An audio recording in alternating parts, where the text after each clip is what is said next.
lovelies, welcome back to my channel. We are now fully in summer, which means it's pool season.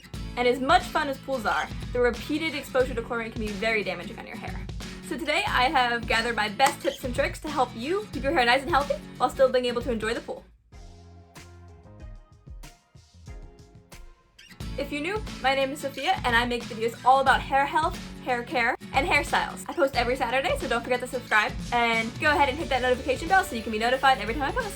So the material of hair is very similar to that of a sponge, meaning that when it is exposed to something that it can absorb, it absorbs all that it can. And after it has fully absorbed all that it can, even if it's still in that material, it can't absorb much else. We can apply this to our hair. When your hair is exposed to any water, it starts to absorb that water. So when you get in a chlorine-filled pool, your hair's going to absorb all that chlorine-filled water. We want to try to prevent that from happening as much as possible by first letting your hair absorb fresh water. So before you get in the pool, you can hop in the shower and fully drench your hair in fresh water. That way by the time you get in the pool, there's not that much space left for your hair to absorb chlorine water. And this can stop a lot of the problem at the source. If your hair is not absorbing as much chlorine, there's not as much chlorine to take care of afterwards. However, don't put any leave-ins or oils in your hair. This can be very tempting because it's going to help seal all the fresh water in your hair and create a barrier between your hair and the chlorine water. However, this is terrible for pool filtration systems and the health of the pool. My second tip is to wear a swim cap. Swim caps unfortunately do not keep your hair completely dry. However, they do more than if you weren't wearing one at all. A swim cap will keep all your hair neat and up under that cap so that it's not flowing around and getting tangled up as you swim through the water. It will also prevent even less chlorine water from getting in your hair than if your hair was down. If you have ever put your dry hair up in a swim cap and swim, you might have noticed that when you got out, your hair was not as drenched as if you just ducked your head in the water. If you don't like swim caps or don't have access to one, there's two different methods I recommend trying out for wearing your hair when you're actually in the water. I find that my hair actually does best if I just completely leave it down. If I'm not going to wear a swim cap, I don't do anything to my hair after I drench it in fresh water. Because I have found that putting it in any kind of braid tends to promote tangles more. Every time the hair is crossed over in the braid or hair is added to the braid, that just becomes a massive tangle spot for me. As well as the fact that the braids loosen up so much when you're in the water, and it kind of gets in your face anyway. So when you're trying to avoid those chlorine tangles, sometimes leaving it down can be the best bet. If your hair gets really tangled when you leave it down, or if you have like crazy long hair, I would recommend you putting your hair in a ponytail and then braiding that ponytail. It will keep your hair up and out of your way, and just that simple braid should prevent tangles as much as possible. If you were to do a fancier style like French braids or something, the chlorine tends to get in there and tangle up every little spot where the hair is being added. And there's so many more of those in a French braid or a Dutch braid than just a simple braid from a ponytail. So you can try both of those out and see which one works best for your unique hair.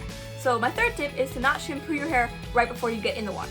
If you're getting in the chlorinated water on freshly washed hair, you're exposing your fresh, clean hair to all the chlorinated water, which has the possibility to be more damaging than when you have that barrier of older hair that has not been washed as recently. Which also leads into my next tip, which is to rinse the chlorine out immediately after getting out. The longer you let that chlorine sit in your hair, the more damaging and the more drying it's going to be. So whatever your particular after pool routine is, you want to do that as soon as possible. And you have a couple different options here. If you were able to fill your hair with that fresh water before you got in the chlorine, and you feel that your hair did not absorb much of that chlorine at all, you can totally just rinse your hair in water.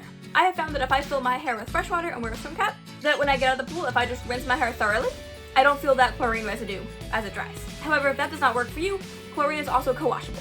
So if you don't use shampoos a lot or don't want to use them very often, whatever co-wash you would normally use, you can use them that will take the chlorine out. This goes along with my last point of not shampooing it before you get in the pool, because if you're looking to not shampoo your hair as often, you don't want to shampoo it twice in a day or twice in days back to back, right before you get in the pool and then right when you get out. So if you get in the pool on your not as clean hair, then you can shampoo or co-wash when you get out of the pool, and you're not washing excessively more than you normally would. And then as you're dealing with your hair in its post-chlorine state, you want to be extra gentle with it. Of course, we always want to be gentle with our hair, but the chlorine can be very drying and it makes hair feel very brittle. And hair is extra weak when it's in this state. So as you're detangling and dealing with it, you want to just make sure you're taking it slow and you're being very gentle and you're not ripping through the hair. So to make detangling easier and to restore some of that moisture to your hair, you're going to want to use a really moisturizing deep conditioner. Like I've said a million times, chlorine is very drying. And so the best thing for it is to get the chlorine out of your hair as soon as possible and restore that moisture. So those are all the tips I have for you today. I hope you enjoyed this video and I hope you learned something that will help your hair health this summer.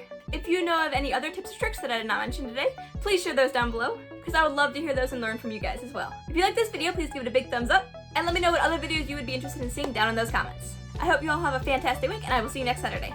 Bye!